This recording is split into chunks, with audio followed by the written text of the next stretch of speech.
पंचायत चुनाव हुए थे उसमें भी परफॉर्मेंस काफी बेटर रहा था इन लोगों का। तो ऐसी स्थिति में क्या ये साबित कर रहा है कि शरद पवार और उद्धव जी के साथ अब कोई सेंटिमेंट नहीं है? तो ऐसी स्थिति आएगी जो भाजपा के काम करने वाले नहीं है, जो शिवसेना का हो सकता है, राष्ट्रवादी का हो सकता है, वो कमल के ऊपर चुनाव लड़े। इसलिए जो टैली 35 और 37 के ऊपर जा रही है वो इसी तरह से जा रही है। तो स्थिति और भी वर्स्ट हो गई है।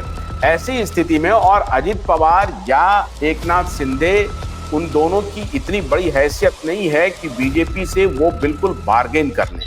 नहीं, हमारे में ऐसे कोई मतलब नहीं है, वो हमारा खासगी मामला है और मोदी जी से हमारा कोई बैर है नहीं। 10 साल मोदी जी रहे हैं और महाराष्ट्र में पास्ट में भी देवेंद्र फडणवीस 5 साल चलाए, फिर भी इसको जो है पाट नहीं पाए हैं। भोलानाथ का ब्रश कटर एक बैटरी से चलने वाली मशीन है।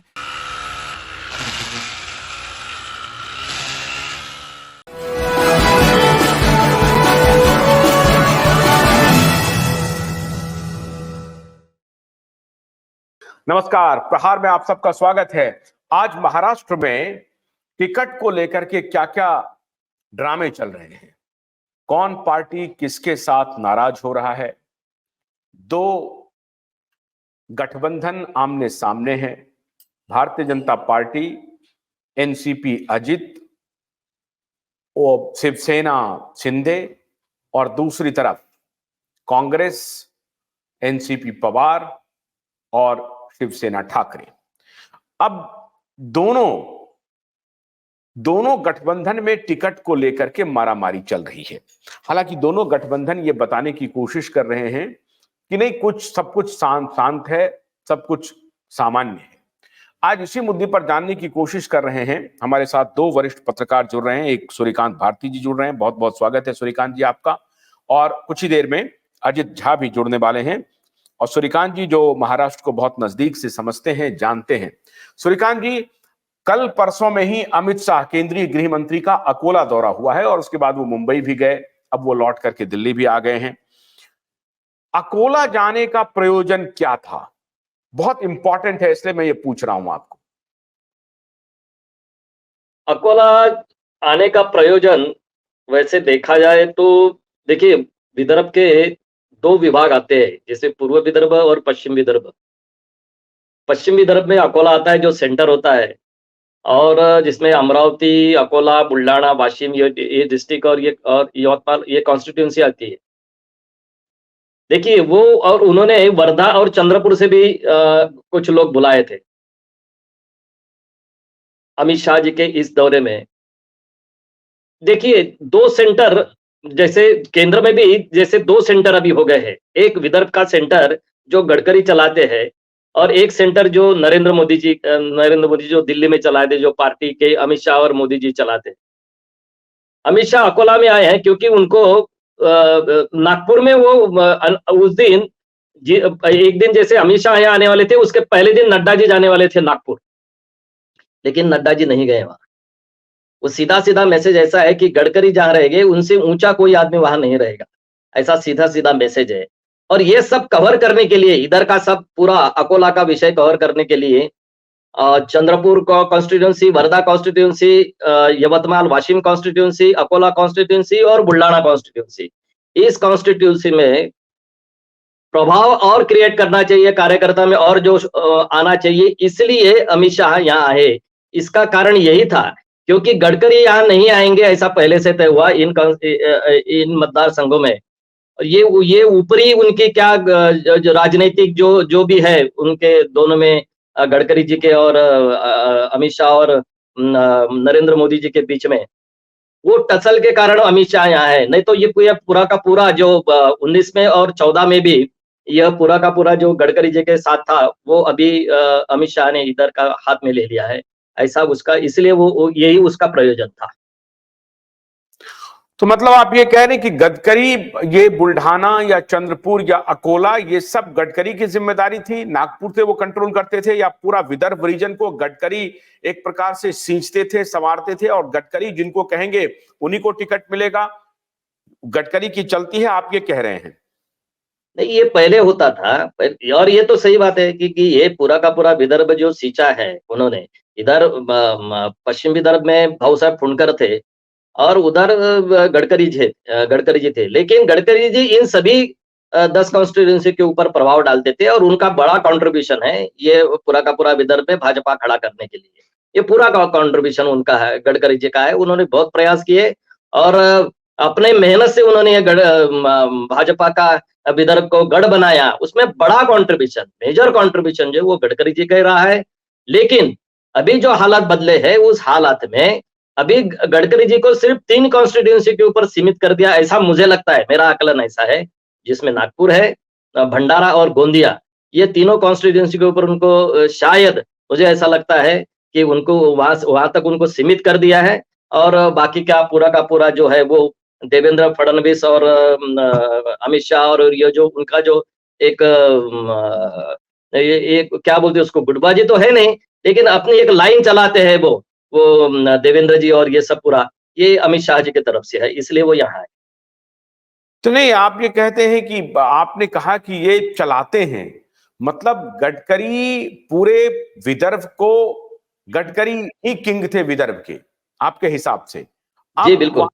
उनके पैरेलल जो है नागपुर में भी फडणवीस जी को खड़ा कर दिया गया है, तो ये खड़ा किया गया है आपको, तो ये तो गुटबाजी साफ दिख रही है।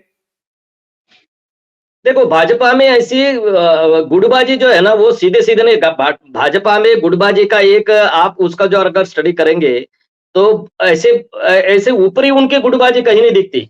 विकास के काम के ऊपर वो कभी अपनी गुटबाजी नहीं दिखाएंगे, लेकिन संगठनात्मक रचनाओं में अपना कौन पैदा वहां खड़ा करना है, इसके अंदर अंदरूनी जो खींचतान चलती है वो बड़े पैमाने पे रहती है, बिल्कुल बड़े पैमाने पे है। वो बाहर नहीं दिखती, कार्यकर्ताओं के सामने नहीं आती या पब्लिक के सामने नहीं आती। कार्यकर्ताओं को तो पता ही चलता है कि क्या चल रहा है पार्टी में, लेकिन पब्लिक में वो परसेप्शन नहीं आता है। लेकिन आज ऐसी स्थिति है कि गडकरी जी का और नरेंद्र मोदी जी का बिल्कुल जमता नहीं है। ये पब्लिक में भी परसेप्शन खड़ा हो गया है, या फिर रियलिटी है तो वैसे परसेप्शन खड़ा हो जाता है, वो हुआ है। और उसको काट देने के लिए मुझे तो ऐसा लगता है कि लास्ट बटवन इलेक्शन होगा गडकरी जी का, क्योंकि जिस तरह से उन्होंने चाले चल रहे हैं अभी अमित शाह जी और ये पूरा का पूरा, और ये इलेक्शन तो लास्ट बटवन इलेक्शन गडकरी जी के लिए हो सकता है, या लास्ट इलेक्शन भी हो सकता है। ऐसी भी स्थितियां उन्होंने पैदा कर दी अगर केंद्र में कुछ अगर बड़ी हलचल नहीं होती तो। इस तरह से उनका अभी गडकरी जी के प्रति व्यवहार चल रहा है। नहीं, लेकिन आप ये कह रहे हैं कि गडकरी के क्षेत्र में अमित शाह या नड्डा उतरे तक नहीं, इसका मतलब क्या है कि वो टेरिटरी ऐसा है जहां गडकरी की चलती है, कौन वहां पर लैंड करेगा ये भी गडकरी तय करेंगे। बीजेपी के कौन नेता नागपुर में लैंड करेंगे, क्या ये गडकरी तय करेंगे, या अननेसेसरी कोई डिस्प्यूट न खड़ा हो इसलिए अमित शाह और नड्डा वहां से अलग एक दूसरा ठिकाना ढूंढा, एक आइलैंड, और अकोला में वो उतर गए। नहीं, वो स्ट्रेटेजिकल है। देखिए 2019 में भी एक मैं आपको बात बताता हूँ। 2019 में मोदी जी की एक सभा होनी थी, नागपुर में होनी थी, जो वो केंद्र की तरफ से जो भी सभाओं की जो रचना की जाती है, उस रचना में मोदी जी की एक सभा, और मोदी जी ने खुद कहा था कि मुझे नागपुर में सभा लेनी है। गडकरी जी ने उसको कंप्लीट डिनाई कर दिया था, और सभा होगी कि नहीं होगी उसके अंदर ऊपर से केंद्र से प्रेशर आ रहा था गडकरी जी के ऊपर, और गडकरी जी उसको साफ मना कर रहे थे। अंततोगत्वा कुछ उनके इस पर डिस्कशन हुई और वो मोदी जी की सभा हुई। गडकरी जी ये चाहते हैं, वो मैसेज देना चाहते हैं कि इधर का नागपुर और रीजन का किंग कौन है, तो वो गडकरी है। मैं किसी के सभाओं के लेकर मैं उनका वोट और उनकी ऑब्लाइजेशन लेके मैं चुनाव नहीं जीतना चाहता। मैं इधर का बॉस हूँ, मैं इधर का किंग हूँ, और मैं अपने बलबूते के ऊपर चुन के आता हूँ, और वो इसके लिए मुझे किसी की सभा की और इसकी जरूरत नहीं। गडकरी ही बड़ा आदमी है, उससे बड़ा कोई नहीं है, ये दिखाने की कोशिश करते हैं गडकरी जी। और इसीलिए मैं जो आपको बोला ना, नड्डा जी आज अध्यक्ष है देश के भाजपा के, उनको भी वो नहीं लाना चाहते। उनका कहना है कि किसी की जरूरत नहीं है, आप उधर बाकी शहरों में जाके और बाकी इलाकों में जाके आप काम करिए, जहाँ कमजोर है वहां आ जाइए, यह मेरा गढ़ है और यहाँ मुझे किसी के आने की जरूरत नहीं है। आपका आने का कोई फायदा इधर है नहीं है, क्योंकि ऑलरेडी सेट हो चुका है। आप मेरे से कोई बड़ा है वो नहीं आना चाहिए। हालांकि स्मृति ईरानी आई है, वहां स्मृति ईरानी आई है, तो इसका मतलब सीधा सीधा है कि उनके ऊपर जितने भी कद्दावर या पोस्ट से हो या फिर अनुभव से हो, वो नहीं आएंगे, उनके नीचे आ सकते हैं, वो पब्लिक को एड्रेस कर सकते हैं, लेकिन कि ऊपर वो कोई नहीं आएंगे। ऐसा उन्होंने जो 19 में मैसेज किया था, वही उन्होंने 2024 में भी वो मैसेज छोड़ने की कोशिश की है। ये मैसेज, ये किसी पब्लिक के लिए मैसेज नहीं है, ये पार्टी के अंदर उन्होंने मैसेज देने की कोशिश की है कि मैं इधर बड़ा हूं और मेरे से कोई बड़ा है, उसके आने की इधर कोई जरूरत नहीं है। लेकिन क्या आपको लगता है कि नितिन गडकरी इतने सीजन्ड पॉलिटिशियन हैं, वो क्या इस तरह से सोचते होंगे क्या? अगर प्रधानमंत्री उनके इलाके में जाना चाहते हैं और उनको पूछना चाहते हैं कि साहब आपकी स्थिति क्या है, आपका इलेक्टोरल पोजीशन वहां पर क्या है, अगर ठीक है भी तो भी मैं अगर जाना चाहता हूं, तो भी क्या नितिन गडकरी उनको कह देंगे कि मत आइए? ऐसा थोड़ी है। देश में जो नरेंद्र मोदी की पॉपुलैरिटी है, उसका लाभ नितिन गडकरी क्यों नहीं लेना चाहेंगे? वो देखिए ना, वही तो मैं कह रहा हूं ना, मैं आपसे कहने की कोशिश यही कर रहा हूं कि नितिन गडकरी जी ने अपना सेट पूरा कॉन्स्टिट्यूएंसी सेट कर ली है, या मैं किसी के यहाँ मोदी जी आया और उनकी वजह से मैं चुनाव जीत कर आया हूं, ये मैसेज ही नहीं छूटना चाहिए। मैसेज ये जाना चाहिए कि यहाँ कोई नरेंद्र मोदी जी यहाँ नहीं आए, कोई बड़ा नेता नहीं आया, फिर भी मैं चुनाव जीता हूं, ये मैसेज छोड़ना है उनको।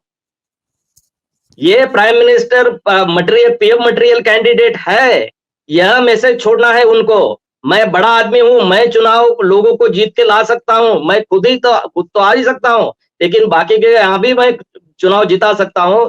मैं नेशनल लीडर हूं, मैं पीएम मटेरियल कैंडिडेट हूं, ये मैसेज छोड़ने की उनकी कोशिश है और इसीलिए वो ये करते हैं। पार्टी के अंदरूनी पॉलिटिक्स में नितिन गडकरी ये संदेश देना चाह रहे हैं कि भाई महाराष्ट्र में पर्टिकुलरली विदर्भ का जो रीजन है, चाहे वो गोंडिया है या बुल्ढाना है या अकोला है, यवतमाल है, चंद्रपुर है और नागपुर है, ये जो पूरा इलाका है, इसमें आप मत आइए। इसमें नितिन गडकरी अकेले काफी है और अगर इलेक्शन में कुछ ऊंच नीच होती है तो आप हमारे खिलाफ एक्शन लीजिएगा। ये कहना हुआ। 2019 में भी उन्होंने करके दिखाया, इस बार फिर वो करके दिखा रहे हैं। लेकिन अब अगला सवाल मैं आपसे ये पूछ रहा हूं, मैं एक तो अजीत झा जी का बहुत स्वागत है, हमारे साथ जुड़ गए हैं वरिष्ठ पत्रकार, बहुत बहुत स्वागत है अजीत जी, जो कि महाराष्ट्र से सूर्यकांत भारती जी हैं और बड़े जाने माने पत्रकार हैं, कृष्णोन्नति के एडिटर इन चीफ हैं और बहुत पैनी निगाह रखते हैं ये। सूर्यकांत जी, अकोला में अभी खबर ये आ रही है कि अकोला के जो भारतीय जनता पार्टी के वर्तमान सांसद हैं, जो केंद्र में मंत्री भी थे, अभी उनकी स्वास्थ्य ठीक नहीं है, उनको ड्रॉप करने की बात चल रही है। तो अकोला में जो ये ड्रॉप होगा, तो प्रोबेबल नाम क्या चल रहे हैं भारतीय जनता पार्टी की तरफ से? देखो, प्रोबेबल नाम 3-4 चल रहे हैं उसके अंदर। एक तो उनके कुटुंब से ही आएगा, उनके परिवार से ही एक का नाम चल रहा है, उनका बेटा ही है अनूप धोत्रे करके, उनका नाम चल रहा है। विद्यमान एमएलए जो है रणधीर सावरकर, वो 2 बार एमएलए हुए हैं अभी और उनकी सेकंड टर्म चल रही है, उनका नाम चल रहा है। वो कुछ दिन पहले जिलाध्यक्ष भी थे और वो उनके ही रिश्तेदारी में आते हैं, उनका नाम चल रहा है। भाऊसाहेब फुंडकर जो बुल्ढाना के कद्दावर नेता थे, वो उनका बेटा है, वो भी एमएलए है, फिलहाल सेकंड टर्म एमएलए है, उनका भी नाम चल रहा है, क्योंकि भाऊसाहेब फुंडकर जो है वो अकोला कॉन्स्टिट्यूएंसी के एक बार 2 बार सांसद रह चुके हैं, उनका वो बेटा है, उनका भी नाम चल रहा है। स्थिति ऐसी है, देखिए कि ये धोत्रे जी के फैमिली में जाना चाहिए, उनके परिवार में रहना चाहिए। ये पार्टी के अंदर जो भी अभी पार्टी यहाँ चलाते हैं, जो भाजपा के, जो रणधीर सावरकर जिनके ऊपर प्रभाव है, जो एमएलए है भाजपा के, वो चाहते हैं कि अनूप धोत्रे को टिकट मिले, यानी उनके परिवार में, धोत्रे परिवार में टिकट रहे, ऐसी उनका चल रहा है। वो खुद खड़ा होना चाहिए। पार्टी कहती है कि आप रणधीर सावरकर खुद खड़े हो, क्योंकि अनूप धोत्रे का नाम पूरे कॉन्स्टिट्यूंसी में किसी को पता है, लेकिन उनका कोई काम नहीं है। वो अभी 6-7 महीने या साल भर पहले वो काम में आए और उनके भी पोस्टर में उनके फोटो दिखने लगे, लेकिन जो पार्टी स्तर के ऊपर जो काम होना चाहिए वो उनका नहीं है। जो संजय जी धोत्रे उनके पिताजी थे, उनका है। इन्होंने कभी एक्टिव पॉलिटिक्स में काम नहीं किया अनूप धोत्रे में, इसलिए वो रणधीर सावरकर को कहते हैं कि आप खड़े हो जाएंगे। रणधीर सावरकर इस बात को नकार रहे हैं, क्योंकि वो बोलते हैं कि मैं यह खड़ा नहीं चाह रहा था, तो मैं राज्य की राजनीति में रहना चाहता हूं। और शायद हो सकता है कि अगले वक्त ऐसा सोच रहे हैं कि अगले वक्त भाजपा फिर से एक बार सत्ता में आएगी महाराष्ट्र में, तो वो मिनिस्टर बन सकते हैं। अगर वो खासदार बन गए एमपी अगर बन गए तो उनका कोई मिनिस्टर का कोई वो जो इनकी अपनी आकांक्षा है वो तो पूरी नहीं हो पाएगी, वो तो दिल्ली के पॉलिटिक्स में चले जाएंगे, तो मिनिस्टर बनने का जो उनका सपना है वो अधूरा रह जाएगा, इसलिए वो उसको नहीं बोल रहे हैं। अब ये ऐसी ऐसी सब हालात में तो पर्याय क्या होना चाहिए, इसके ऊपर अभी चल रहा है। और भाजपा का तो आखिरी तक पता नहीं चलता कि किसको क्या देंगे। शायद हो सकता है क्योंकि अकोला कॉन्स्टिट्यूंसी ऐसी कॉन्स्टिट्यूंसी है, अकोला, रामटेक, यवतमाल और वाशिम, ये 3 विदर्भ की ऐसी कॉन्स्टिट्यूंसीज है कि जिन कॉन्स्टिट्यूंसीज में बाहर का आदमी खड़ा करके वो चुनाव जीतते हैं। जैसे गुलाम नबी आजाद भी यहाँ से चुनाव जीत कर गए हैं, वसंत साठे यहाँ से चुनाव जीत कर गए हैं, रामटेक से नरसिंह राव चुनाव जीत कर गए हैं। तो ऐसे बाहर के लोग आकर यहाँ चुनाव जीत कर चले जाते हैं। उसी तरीके से कोई ऐसी चर्चा चल रही कि बाहर का कोई आदमी इस कॉन्स्टिट्यूंसी में लाकर खड़ा कर दे और उसको चुनाव जिता दे। इस तरह से भी अभी चर्चा चल रही है। नाम तो अभी कोई फाइनल नहीं हुआ है, वो तो सिर्फ अमित शाह और मोदी जी को ही पता होगा। अजीत जी, अब आपकी तरफ आते हैं। अजीत जी, आपको आवाज आ रही है हमारी? हाँ, बिल्कुल बिल्कुल आ रही है। हाँ अजीत जी, महाराष्ट्र से गृह मंत्री ने दौरा करना शुरू किया। हालांकि वो मुझे जानकारी मिली इंटरनल सोर्सेज से कि मुंबई से ही उन्होंने देश के एक बड़े कद्दावर नेता को फोन किया कि आप नाराज मत होइए, और वो नेता बिहार से आते हैं, आप नाराज मत होइए, आपकी बात को मानी जाएगी। इस तरह से उनको मनाने की कोशिश हुई और वो मान भी गए हैं, वो जाएंगे भी नहीं, ये तो बाद में बात करेंगे। लेकिन महाराष्ट्र में 32 सीट का लोचा है और 32 सीट भारतीय जनता पार्टी अपने पास रखना चाहती है, और बाकी जो 17-18 सीट बचते हैं उसमें से एनसीपी, अजीत पवार और शिंदे, शिवसेना, इसमें बंटना है। आपको लगता है कि महाराष्ट्र में कुछ भगदड़ देखने को मिल सकता है, कोई नाराजगी हो सकती है टिकटों के बंटवारे को लेकर के? आशुतोष जी, मुझे जो खबर मिला है कि भाजपा का फर्स्ट प्रेफरेंस है 34 से 37 सीट, महाराष्ट्र में 48 में। हो सकता है कि जब कॉम्प्रोमाइज हो तो 32 पे आ जाए। और शिवसेना शिंदे फैक्शन ने पहले 22 सीट मांगा था, पर वो कह रहे हैं कि 13 के नीचे हम आएंगे ही नहीं। और भाजपा कह रही है कि करीब 10 सीट से ज्यादा हम नहीं दे सकते, 8 से 10 कह रही है वो, क्योंकि एनसीपी को भी करीब 4 सीट देना है। तो ये जो है सबका जो ओरिजिनल डिमांड है 34 से 37 बीजेपी, शिवसेना शिंदे का 22, और अजीत पवार जो है वो भी करीब करीब 10 मांग रहे हैं। तो अब जो है फाइनली जाके कहां पे अग्रीमेंट होता है ये तो आगे देखेंगे।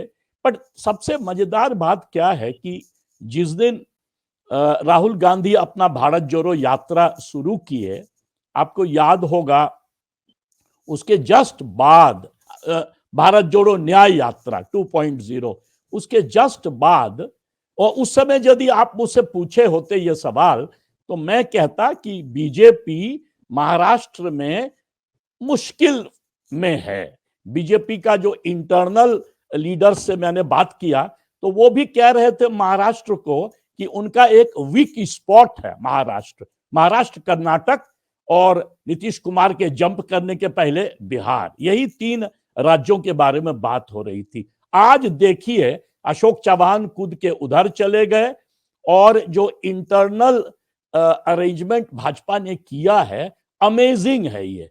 माने अभी देखिए कि मैं सुन रहा था कि अरे भाजपा तो 20 सीट में भी इस बार टिकट नहीं मिलेगा, और अब जो है 34 से 37, इसका मतलब 1 महीना पहले भाजपा महाराष्ट्र में वीक स्पॉट था, आज 48 में से यदि 34 या 37 सीट ले लिया भाजपा और स्टेट को स्वीप कर गया, क्योंकि ये अलायंस इतना जोरदार अलायंस हो गया है एक तरह से, तो मैं कहूंगा कि भाजपा ने बहुत सॉलिड होमवर्क किया। इसके पहले भी हम एक चर्चा किए थे आशुतोष जी, जिसमें मैंने बताया था कि प्रधानमंत्री मोदी के जितने टूर हैं पूरे इंडिया में देखा जाए तो सबसे अधिक 2 स्टेट तमिलनाडु और महाराष्ट्र, और उसके बाद केरल, और अभी जो है अभी मूव किए हैं ईस्ट, जो बिहार गए या मान लीजिए तेलंगाना गए या उड़ीसा गए। तो ये जो है ना, ये फ्रॉम द टॉप जो बीजेपी लीडरशिप जिस तरह से कह सकते हैं पॉलिटिकल बार्गेनिंग करती है और अपने एलाइज को साथ भी रखती है और साथ ही साथ उन पर एक तरह से हावी हो जाती है, ये बीजेपी का मैं मानूंगा कमाल पॉलिटिकल बार्गेनिंग में, स्पेशली महाराष्ट्र में। अब तो चुनाव तो अभी खैर मान लीजिए 2 महीना बाद है। टाइमिंग, आपकी टाइमिंग को लेकर के एक सवाल मैं पूछ रहा हूं अभी आप ही के उत्तर से। पिछले 1 महीने में आपने कहा कि 1 महीने पहले तक भारतीय जनता पार्टी के सामने 22 का कैंडिडेचर था, जो शिंदे गुट का, शिवसेना शिंदे की तरफ से। अब 1 महीने में ऐसा क्या हो गया, और इनके तरफ से 10 सीट का था, 1 महीने में ऐसा क्या हो गया कि एकाएक ये टैली बीजेपी की तरफ शिफ्ट हो गया, और बीजेपी जहां 30-32 पर मानने के लिए तैयार थी, अब वो 34 और 37 का डिमांड करने लगी। इस 1 महीने में हुआ क्या खेल हो गया? कैसे उन्होंने अपने दोनों अलाई को, शिंदे जी को और अजित पवार जी को कैसे कन्विंस किया? क्या उनके सामने लॉलीपॉप फेंका जो वो इस बात पर मानने के लिए तैयार भी लग रहे हैं? और अलायंस, निश्चित रूप से आपने जो कहा है कि अलायंस इतना डेडली है जो स्वीप करने की स्थिति में बढ़ रहा है, ये डेडली अलायंस कैसे लग रहा है? एक उत्तर हम चाहेंगे, और दूसरा कि 1 महीने में ऐसा क्या हो गया जो भाजपा ने 30 से 37 का ताल ठोक दिया? एक तो ऑफ कोर्स अशोक चावन जी, मतलब फॉर्मर चीफ मिनिस्टर कांग्रेस के, राइट, उनका जो है वो जो इधर से उछल के इधर आ गए, उससे तो कांग्रेस बड़ा महाराष्ट्र में वीकेंड हो गया है। कांग्रेस का मैं कहूंगा, महाराष्ट्र के जो जर्नलिस्ट है वो मुझे करेक्ट करें, बट अभी तो कांग्रेस के सबसे कदावर नेता अशोक चावन थे। 5 साल मुख्यमंत्री थे उस पीरियड में, जब मैं 2000 से 2003 तक जब मैं इंडियन एक्सप्रेस में था, इंडियन एक्सप्रेस का एडिटर था बॉम्बे में, तो उस समय अशोक चावन जी मुख्यमंत्री थे महाराष्ट्र के और बहुत ही पावरफुल चीफ मिनिस्टर थे। तो उनका मूवमेंट मेरे अनुसार वो एक बहुत बड़ा शिफ्ट है in favour of the BJP. और दूसरा, जिस तरह से बीजेपी बाकी राज्यों में, आप देखिए उड़ीसा में देखिए किस तरह से जाके एक फाइनल इस बार एग्रीमेंट कर लिया, मतलब नवीन पटनायक जी के साथ कोई अभी उड़ीसा पर अलग बात कर रहे हैं। एक मिनट, उड़ीसा पर हम आपसे अलग बात कर रहे हैं, वो हमारा दूसरा डिबेट है, वो सेपरेट हम बात करेंगे। हम अभी ये कह रहे हैं, मैं आपसे ये जानना चाह रहा था कि अशोक चौहान क्या वाकई में जनता के नेता हैं, उनके साथ मास बेस है और इसलिए वो पावरफुल हैं, या पावर पॉलिटिक्स के वो माहिर खिलाड़ी हैं इसलिए वो बहुत कद्दावर नेता हैं? इस दोनों में क्या उनकी काबिलियत है?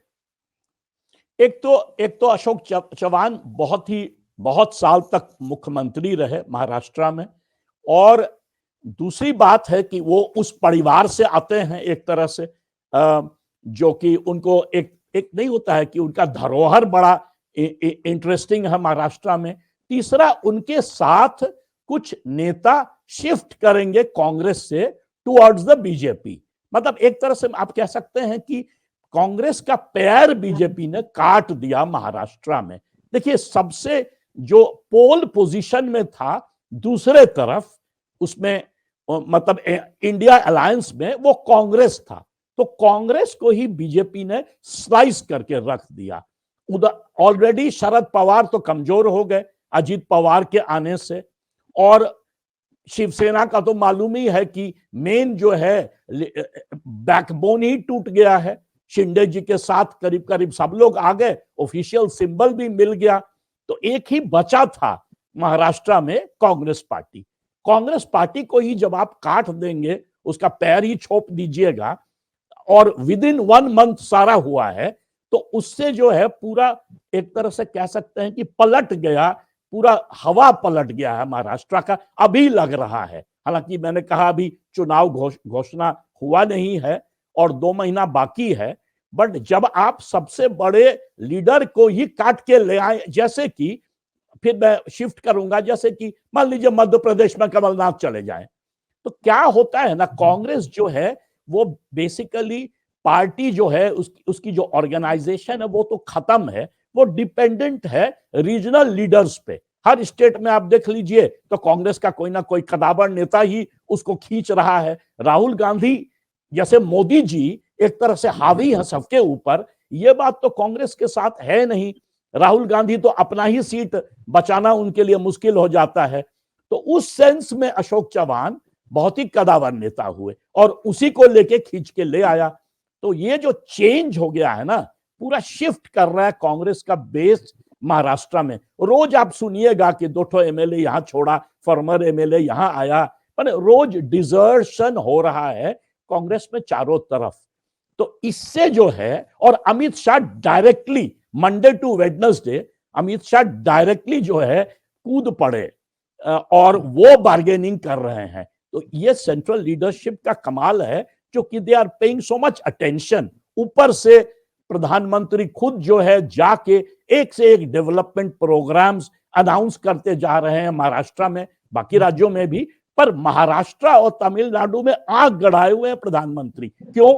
क्योंकि एक पिक्चर बना हुआ था बीजेपी का कि भाई बीजेपी का जो सोशल बेस है, पॉलिटिकल बेस है, वो बेसिकली हिंदी हार्टलैंड स्टेट्स में ही है।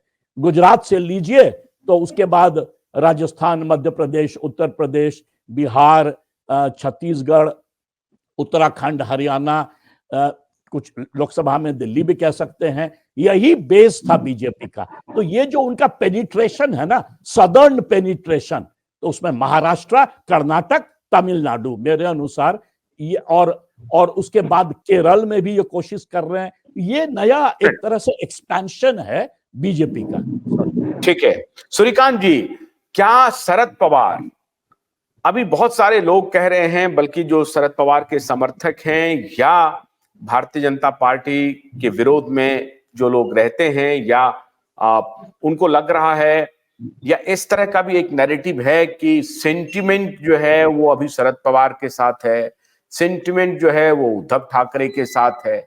इसमें किस हद तक सच्चाई है, या वो सेंटिमेंट डाई डाउन हो गया?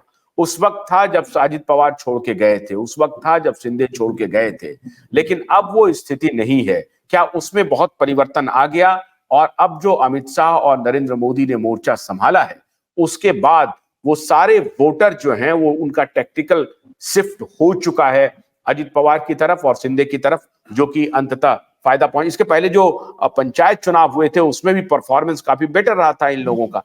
तो ऐसी स्थिति में क्या यह साबित कर रहा है कि शरद पवार और उद्धव जी के साथ अब कोई सेंटिमेंट नहीं है वोटर का? आपने जो बात कही है ना, वो मोटा मोटी बिल्कुल सही है। देखिए, मैं थोड़ा सा जाजे जो बोल रहे थे ना, उसके मैं थोड़ा सा और क्लियर कर दूं इसके अंदर। देखो, कांग्रेस में, महाराष्ट्र के में अगर मैं बात करूं, तो कांग्रेस के साथ कोई वैचारिक कांग्रेसी है और उसके लिए काम चल रहा है, ऐसा नहीं है। कांग्रेस यहाँ जिंदा है। वो जो उन्होंने कहा वो बिल्कुल सही है। वो जो कद्दावर नेता है, उनके पीछे जो पब्लिक होती है, उसी के ऊपर चलते भाजपा ने यही किया है। जो पब्लिक में जो जिनका कद्दावर नेता है ना, उसको वो साथ में ले रहे हैं, उसके साथ उनकी पब्लिक जाती है। ये भाजपा की स्ट्रेटेजी है। गुजरात में भी उन्होंने वही किया, महाराष्ट्र में भी वही कर रहे हैं।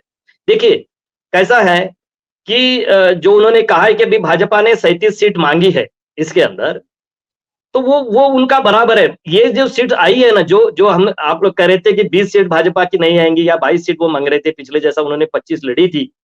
आज ऐसी स्थिति है कि जो शिवसेना जो फूट गई, उसके अंदर एकनाथ शिंदे जी के पास जो आज शिवसेना है, उनके जो खासदार उनके पास है, वो खुद चाहते हैं कि हम कमल के ऊपर चुनाव लड़े।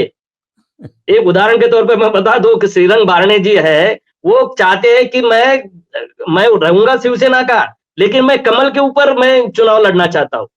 इसलिए ये जो आपको जो 32 से जो 37 जो बढ़ रहा है ना, वो उसका है। और दूसरा, ये जो अभी अमित शाह जी यहाँ आए, उन्होंने सीधा कहा है कि हम चुनाव जीतने के लिए लड़ रहे। वो शिवसेना से जीत के आए, या राष्ट्रवादी से जीत के आए, या भाजपा से जीत के आए, ये मायने नहीं रखता है।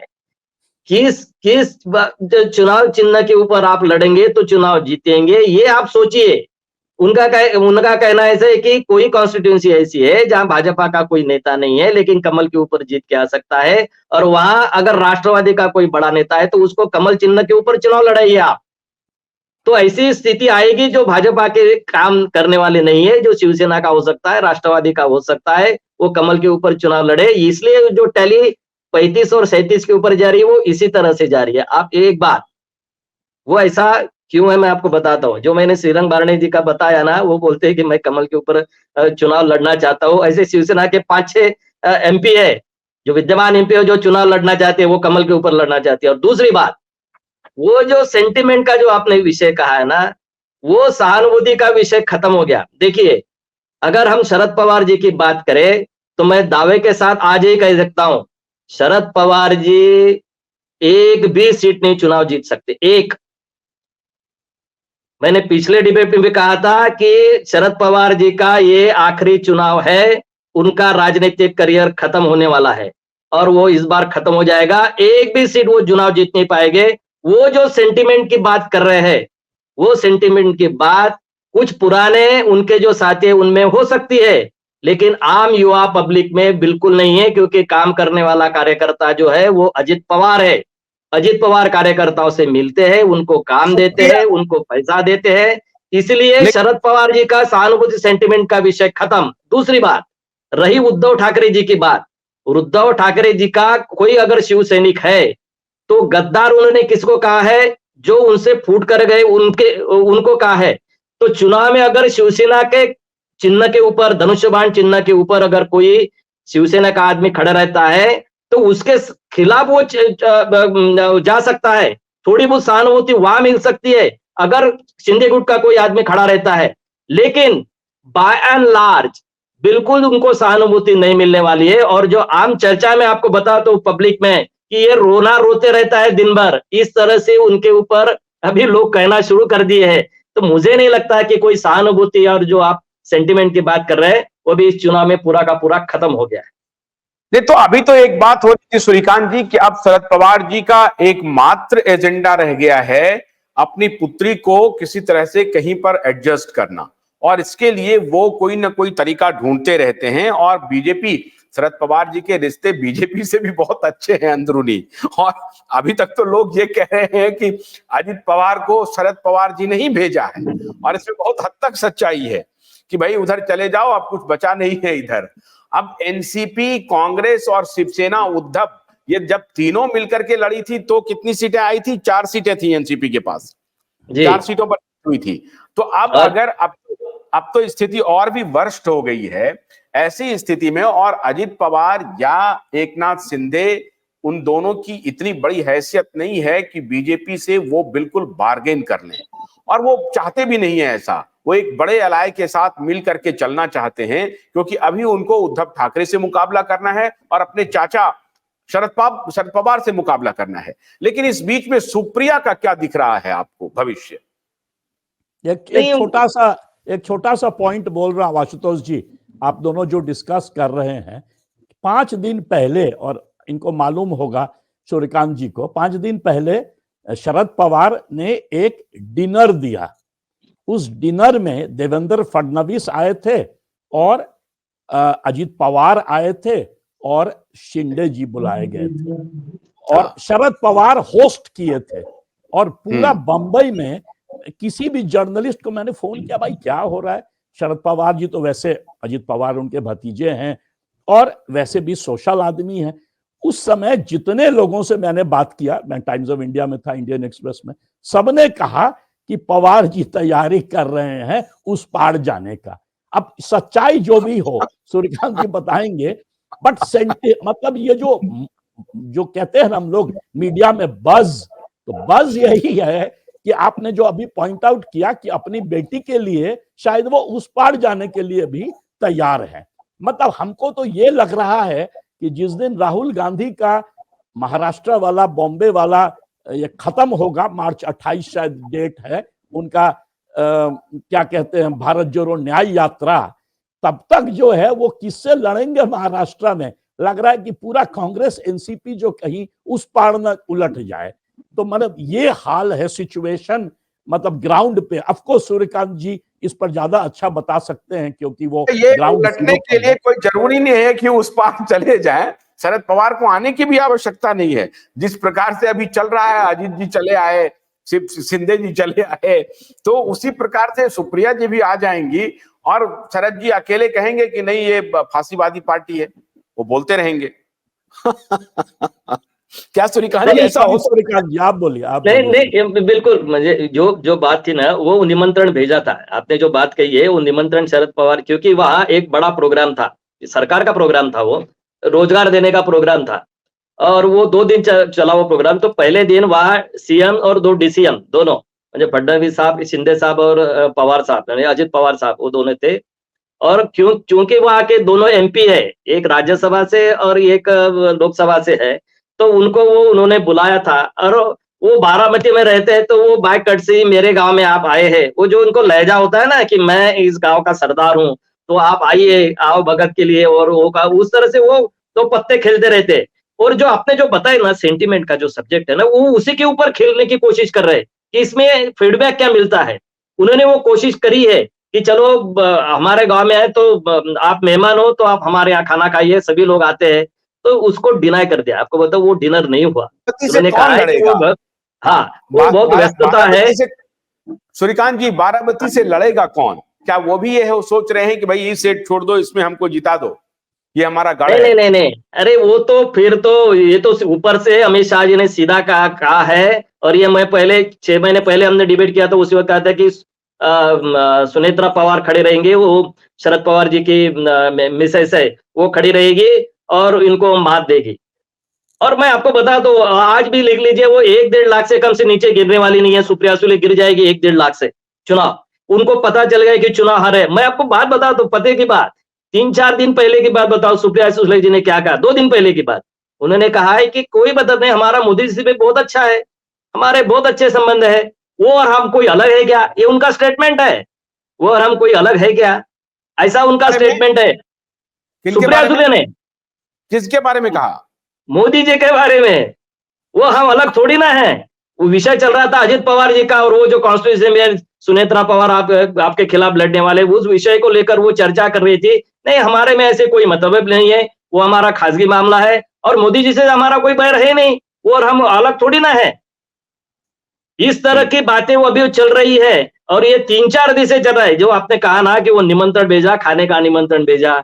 और मैं अंदर की बात बता दूं, ये जो अभी अपने राजस्थान में, गुजरात में जो अंबानी जी के यहाँ जो प्री वेडिंग का कार्यक्रम हुआ, ऐसा कहा जाता है कि वो प्री वेडिंग के कार्यक्रम में फडणवीस और उद्धव ठाकरे का परिवार, ये दोनों प्लेन साथ से गए थे।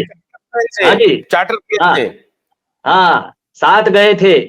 और ऐसी भी चर्चा चल रही है कि मुलाकात भी हुई, ये अपना ठाकरे जी का बेटा और रश्मि जी ठाकरे, उनकी मिसेस, ये दोनों मोदी जी से मुलाकात हुई। इस तरह से खबरें महाराष्ट्र में चल रही है। हालांकि उन्होंने डिनाई किया है, लेकिन खबरें तो निकल चुकी है। वो भी आना चाहते हैं भाजपा का। इस तरह से माहौल महाराष्ट्र में अभी पूरा का पूरा बदल गया है।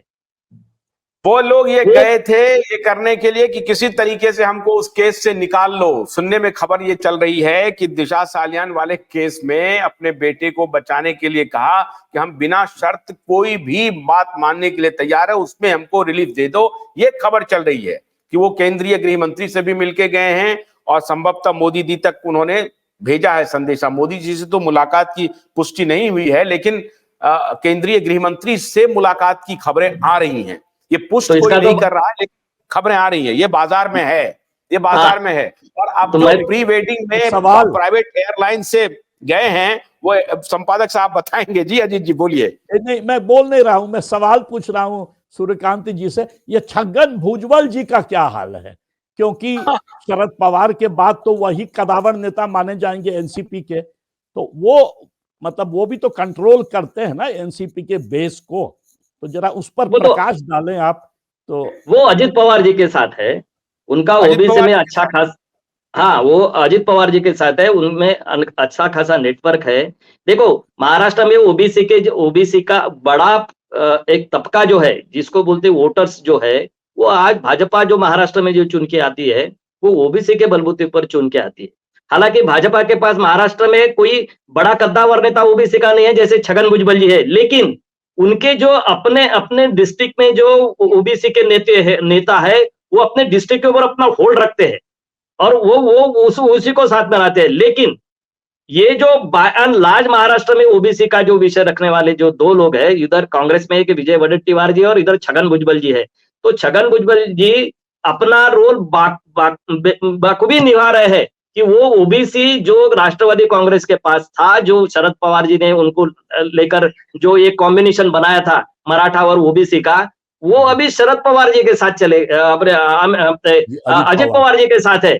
और इसलिए वो जो फायदा होगा तो वो राष्ट्रवादी को होगा और अंततः तो वो भाजपा को भी होने वाला है। और वो आज शरद पवार जी के साथ नहीं है। आप अगर आपका ऐसा कुछ इरादा है कि वो उनका क्या चल रहा है, तो वो अपनी पार्टी के लिए बड़ी अच्छी तरह से कर रहे हैं। और दूसरा, जो बात अजित पवार नहीं कह सकते हैं नरेंद्र मोदी जी को डायरेक्टली, क्योंकि वो साथ में अक्रॉस द टेबल अगर बैठ गए, तो वो बाहर में मीडिया में जाके जो अपना जो इच्छा है, जो पार्टी की जो अंदरूनी इच्छा है, वो छगन भुजबल कह सकते हैं। और उनका अपना तरीका भी होता है, एक स्टाइल होती है उनके कहने की, मैसेज छोड़ने की। वो मैसेज छोड़ने के लिए छगन भुजबल अभी वही उनका अभी काम रहा है। मतलब आप ये कह रहे हैं कि शरद पवार की डील ऑलमोस्ट तय है बीजेपी के साथ। एक तो डिनर भी हो गया, ऊपर से ये जो प्राइवेट चार्टर प्लेन में भी ये चले गए, क्योंकि ये हिमाकत बिना ऊपर के आदेश के नहीं हो सकता है।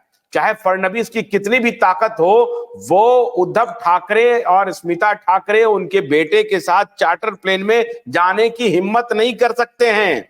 इसका मतलब है कि केंद्र से ये सिग्नल है अजीत जी। हाँ हाँ बिल्कुल। इनफैक्ट देखिए, मुझे जो लग रहा है ना भाजपा का, जो जब मैं ज्वाइन किया डिस्कशन तब आप लोग उस चीज को डिस्कस कर रहे थे कि यदि बीजेपी का ट्रबल स्टार्ट होगा, अभी बीजेपी के अच्छे दिन आ गए हैं, बीजेपी डोमिनेट कर रहा है महाराष्ट्र पॉलिटिक्स को। मुझे लगता है यदि एक पोटेंशियल प्रॉब्लम है बीजेपी के साथ, तो जो आप दोनों पहले डिस्कस कर रहे थे, नागपुर और ये जो पूरा इलाका है ना विदर्भा का, वहां से आ सकता है यदि गडकरी जी को टिकट नहीं दिया गया तो। गडकरी जी जो हैं बहुत ही एक तरह से कहेंगे कि टॉप लीडर है महाराष्ट्र के, और भाजपा के टॉप लीडर सूर्यकांत जी, यदि मैं थोड़ा सा जो मैं डिस्कशन सुना, सूर्यकांत जी ने बड़ा अच्छा पॉइंट बोला कि गडकरी जी महाराष्ट्र से यदि कोई पीएम कैंडिडेट हो सकता था पोटेंशियल, तो गडकरी जी थे। उनका संघ से भी बहुत अच्छा रिश्ता है। यदि अभी परफॉर्मेंस देखा जाए मिनिस्टर्स में, तो मैं तो कहूंगा नंबर 1 परफॉर्मेंस है सारे कैबिनेट का। यदि कंपैरिजन किया जाए मोदी जी का, तो गडकरी जी का नंबर 1 है। फिर भी उनको कैंपेन कमेटी से हटाया गया। फर्स्ट लिस्ट अभी जो निकला है उसमें उनका नाम नहीं है। यदि उनको टिकट नहीं मिला तो उनका जो एक इमेज है और उनका जो अपना पहुंच है और भाजपा के अंदर, संघ के अंदर, वो यदि रिबेल करें और कभी कभी वो स्टेटमेंट दे देते हैं, वो शिवराज सिंह चौहान नहीं है कि उनको आप साइडलाइन कर दीजिए तो चुपचाप से जाके घर में बैठ के आराम करेंगे। वो स्टेटमेंट भी देते हैं।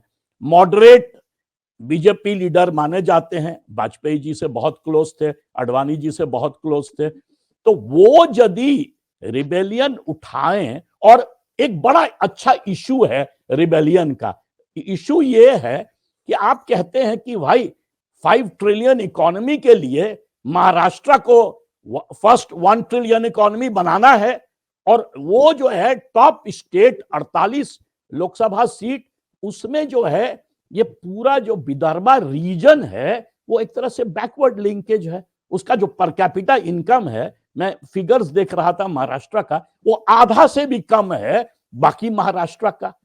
तो ये जो मतलब पूरा नेग्लिजेंस जो है सेंटर का, स्टेट का, उस राज्य में जिसमें बॉम्बे है, जिसमें पुणे है, जिसका पूरा कोस्टल रीजन एक तरह से कह सकते हैं इंडिया के ग्रोथ को आगे बढ़ा रहा है, वो उस इलाके में जहां पर आरएसएस का हेडक्वार्टर है, ये शो करता है कि हमारा डेवलपमेंट पॉलिसी गवर्नेंस जो है वो सीरियस नहीं है। 10 साल मोदी जी रहे हैं और महाराष्ट्र में पास्ट में भी देवेंद्र फडणवीस 5 साल चलाए, फिर भी इसको जो है पार्ट नहीं पाए हैं। इस इशू को लेके यदि फडणवीस, यदि इनको नहीं मिला गडकरी जी को टिकट और वो रिबेल कर दें तो पोटेंशियल ट्रबल स्पॉट मेरे अनुसार आपको क्यों लगता है ऐसा? आपको क्यों लगता है ऐसा कि टिकट काट देगा वो? ठीक है, एक पार्टी के इनर पार्टी में मतभेद हो सकते हैं, बहुत गहरे मतभेद हो सकते हैं, एनिमिटी के स्तर तक मतभेद हो सकते हैं, लेकिन कि आगे अभी गडकरी जी कुछ नहीं बोल रहे हैं, वो अपना शांति से अपना काम करना चाहते हैं। उन्होंने कई बार खंडन किया कि भाई मैं प्राइम मिनिस्टर के रेस में नहीं हूं, लेकिन लोगों को डर लग सकता है, बाकी जो दूसरे रंग के लीडर हैं। लेकिन आपको लगता है सूर्यकांत जी की भारतीय जनता पार्टी ऐसा हिम्मत करेगी?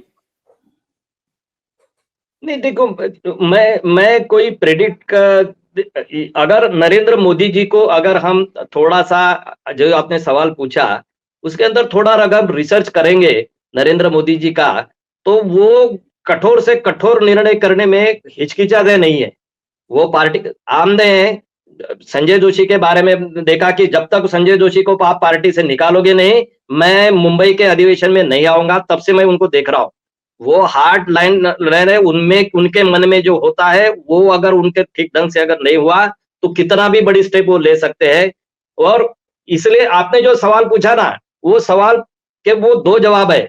वो अगर कोई हार्ड डिसीजन लेने का रहा तो वो पार्टी का कितना भी नुकसान हो, ये सोचकर वो चलते हैं, क्योंकि उनको सत्ता में रहना है और उनको अपने एजेंडे रखे उन्होंने कि मुझे कहां तक काम करना है और कितना काम करना है। उसके अंदर कोई बाधा आता है तो वो मोदी जी कठोर से कठोर निर्णय में बिल्कुल हिचकिचाएंगे नहीं। लेकिन दूसरी बात ऐसे बाधा कि नहीं आ रहे हैं नितिन जी। नितिन जी के बारे में ऐसा सोचेंगे, ऐसा मुझे अभी नहीं लगता। देखिए, नितिन जी के गडकरी मोदी जी को नितिन गडकरी जी की जरूरत है। वो जो हमने 5 ट्रिलियन का जो विषय रखा और जो महाराष्ट्र में उनको जो काम करना है अगले, जैसे गोसीखुर्द अभी जो पानी का जो प्रकल्प शुरू कर दिया महाराष्ट्र में, उसकी जरूरत पड़ेगी। वो जो इनोवेटिव आदमी है उनको आप नकार नहीं सकते, उनके अपने काम को आप नकार नहीं सकते। और ये मोदी जी, वो कितना भी उनके इसमें दोनों में इसमें टसल हो, नितिन जी के बारे में ऐसा वो निर्णय नहीं करेंगे। लेकिन उनको अपने सीमित रखेंगे, सीमित। ये जो प्रेशर टैक्टिस है ना, उनको अपने 5 साल में आपको सीमित रखना है। आप सीमित काम करोगे, जितना कहा गया है उतना ही करोगे, इस तरह से वो करने की कोशिश करें। वो हालांकि नितिन गडकरी कितने दिन वो कर पाएंगे वो बात की बात है, लेकिन मैं आपको एक पॉजिटिव बात उसके अंदर बताता हूं। अभी जी मोदी जी जब आए थे यवतमाल में, जो वो नागपुर अड्डे के ऊपर, वो हालांकि यवतमाल के सभा में नितिन गडकरी जी गए नहीं थे मोदी जी के साथ, लेकिन उनको वो मिलने के लिए एयरपोर्ट पर गए थे वहां। और हमारी जानकारी ऐसी है कि उनकी वो 10 मिनट वहां मुलाकात हुई, चर्चा भी हुई। तो मुझे लगता है कि ये पॉजिटिव सिम्टम्स है और ये पॉजिटिव संकेत है, सकारात्मक संकेत है। उसमें कोई टिकट काटने वाली बात होगी ऐसा मुझे लगता नहीं। और दूसरी बात जो आपने शंकाएं उपस्थित की कि पहले लिस्ट में नितिन गडकरी जी का नाम नहीं था, और कैंपेन वो उसका ऐसा है कि जहां जहां भी कोalition सरकारें है, उस स्टेट के किसी भी स्टेट का वो घोषित नहीं किया है उन्होंने। यानी बिहार का भी घोषित नहीं किया, महाराष्ट्र के घोषित नहीं किया, जहां जहां भी कोalition है वहां नहीं किया। जहां कोalition नहीं है, खुद अकेला जा सकते हैं, वहां की उन्होंने सीटें घोषित कर दी। तो इसका वो जो अभी मीडिया में जो चल रहा है कि नितिन गडकरी जी का हो गया, तो वो तो मुझे उसमें दम नहीं बिल्कुल ठीक कह रहे हैं, मैं भी इस बात से सहमत हूं। नितिन जी एक परफॉर्मर कैबिनेट मिनिस्टर हैं। नितिन जी के बारे में वो अभी एक खबरें चल रही थी कि उमा भारती को एक बार जब नरेंद्र मोदी ने थोड़ी सी फटकार लगाई, हल्की फुल्की, बहुत ज्यादा नहीं, तो उन्होंने समझाइश दी कि देखिए आपको मंत्रालय चलाना अगर सीखना है तो नितिन जी से सीखिए कैसे चलाते हैं। और उसके बाद ही उनको जो गंगा का जो मंत्रालय था वो नितिन जी को मिला था। तो नरेंद्र मोदी ये जानते हैं कि हमारे परफॉर्मर नेता हैं और परफॉर्मर नेता की अपनी छवि देश के जनमानस में बनी हुई है, तो उसको इस तरह से किनारा कर देंगे, ये मुझे लगता है कि ऐसी गलती शायद केंद्रीय नेतृत्व ना करें। फिर भी अगर वो तो हार्ड डिसीजन लेने के लिए मशहूर हैं। लेकिन अब देखेंगे। बहुत बहुत शुक्रिया अजीत जी। अभी लेकिन अजीत जी आपसे अनुमति लेंगे, थोड़ी देर के बाद हम आपसे एक और रिकॉर्डिंग कर लेंगे बीजेडी और बीजेपी के मिलन पर उड़ीसा में, इस पर हम बात करेंगे। लेकिन आप दोनों का बहुत बहुत शुक्रिया। देखते हैं कि महाराष्ट्र में ऊंट किस करवट बैठेगा। लेकिन टेक अवे यह है कि शरद पवार, जैसा अजीत जी ने अभी बताया, कि शरद पवार भी पाला बदल सकते हैं और उनके तरफ से ये संकेत आ रहे हैं। कांग्रेस के बड़े बड़े नेता जा रहे हैं, चाहे मिलिंद देवड़ा हो, चाहे अशोक चौहान हो, और एमएलए और जो खासदार वगैरह हैं उनके स्तर पे तो बहुत अभी भागा दौड़ी होगी, ये देखना पड़ेगा। लेकिन देखना है कि 48 में से भारतीय जनता पार्टी कितने सीटों पर मुकाबला करेगी। आज प्रहार में इतना ही। कल हमारी फिर आपसे मुलाकात होगी। आशुतोष करने दीजिए। नमस्कार।